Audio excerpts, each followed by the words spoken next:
नमस्कार मंडळी, अरुणाज recipe YouTube चॅनलवर आपलं पुन्हा एकदा खूप स्वागत आहे. आणि आज आपल्याला एकदम साधी सोपी रेसिपी बनवायची बघा. शेपूची भाजी आणि पालेभाज्या बहुता पालेभाज्या. शेपूची भाजी तर सगळ्यांना आवडते आणि हिरवी पालेभाजी खाल्लेलं चांगलं पण असतं बघा. केसाला वगैरे आपल्या बॉडीसाठी, रक्तासाठी हिरव्या पालेभाज्या चांगल्या असतात खाल्लेल्या. तर नेहमी करून खात जा. तर आपल्याला त्यात शेपूची भाजी आपण एकदम अशी मस्त बनवणार आहे. साधी सोपी रेसिपी आहे आणि कलर न जाण्यासाठी तुम्हाला टिप्स पण सांगणार आहे. तर कलर न म्हणजे आपण बघा बहुतेक भाज्या अशा शिजवल्या तर रंग बदलतो किंवा असं काळपट पिवळसर होतात. तर आपल्याला इथं पिवळसर भाजी बिलकुल होणार नाही. त्यासाठी आपण एक टिप्स वापरू आणि चला करू शेपूची भाजी.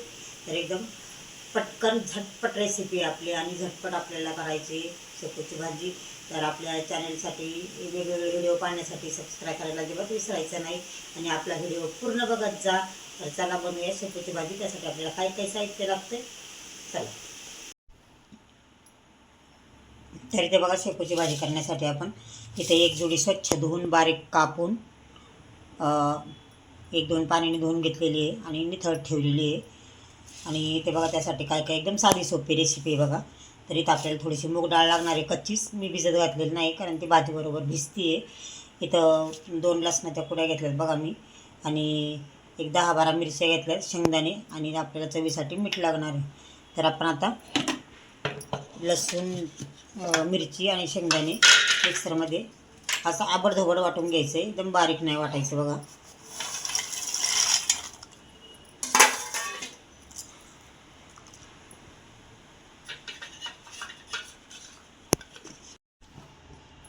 तर इथे बघा आपण तेल तापत ठेवलं आणि अशा प्रकारे मी आबडधोबड वाटण करून घेतले बघा.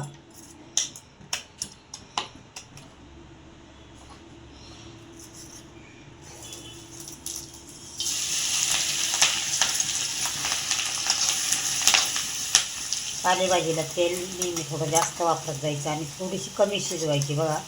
मस्त लागते भाजी. आणि जास्त शिजवली तर तिचा कलर पण म्हणजे हिरवा राहत नाही असा.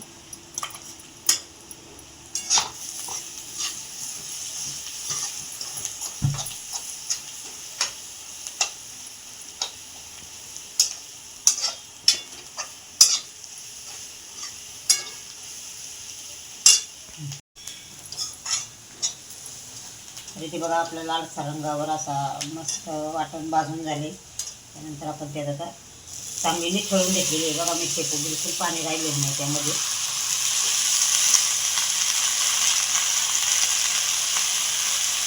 आणि अजिबात मंद गॅसवर मी शिजवणार नाही, फुल फ्लेमवर शिजवणार आहे बघा भाजी. त्यानंतर ते मूग डाळ आहे, कच्चीच मूग डाळ आहे बघा, टाकून घेऊ.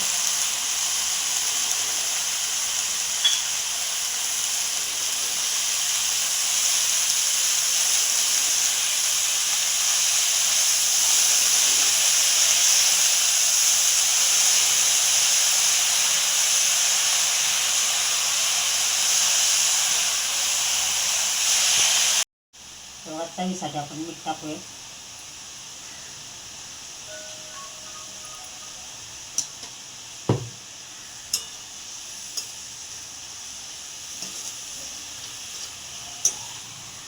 बघा मस्त अशी आपली भाजी हिरवीगार दिसते.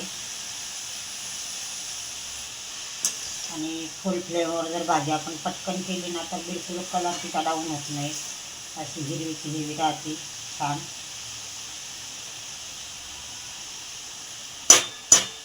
तिला थोडी वाफवून देऊ आता आपण.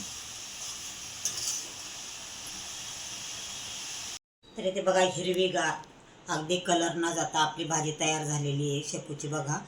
तर त्यासाठी आपण काय केलं आहे की मी एकतर फुल फ्लेमवर भाजी शिजवली आणि थोडंसं कच्चेपणा ठेवला आहे त्यामध्ये.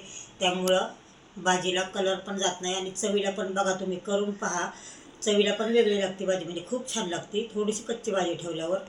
आणि कशी झाली आपली भाजी बघा, एकदम मस्त झाली. वास पण मला खूप मस्त येतो आहे. तर तुम्ही आपली शेपूची भाजी नक्की करून बघा आणि मला कमेंटमध्ये कळवा कशी झाली ती. आणि आपल्या चॅनलला लाईक शेअर सबस्क्राईब करायला अजिबात विसरायचं नाही. आणि बघा, झटपट रेसिपी, आपली अगदी पटकन होणारी रेसिपी आहे, त्यामुळे नक्की ट्राय करा. तर बघा, अशी शेपूची भाजी आपण जेव्हा डाळ भिजवून टाकतो, डाळ भिजवून टाकायची पालेभाज्यांना काही एक गरज नाही, कारण मुगाची डाळ पटकन शिजली जाते. आणि थोडेसे शेंगदाणे घालीत जाईल, जास्त करून मेथीची भाजी, शेपूची भाजी शेंगदाणे आणि डाळ घालत जा, तर मस्त अशी भाजी होते बघा. तर बघा, आपली मस्त अशी भाजी झाली. तुम्ही नक्की ट्राय करा. आपल्या चॅनलला लाईक शेअर सबस्क्राईब करायला विसरू नका. धन्यवाद.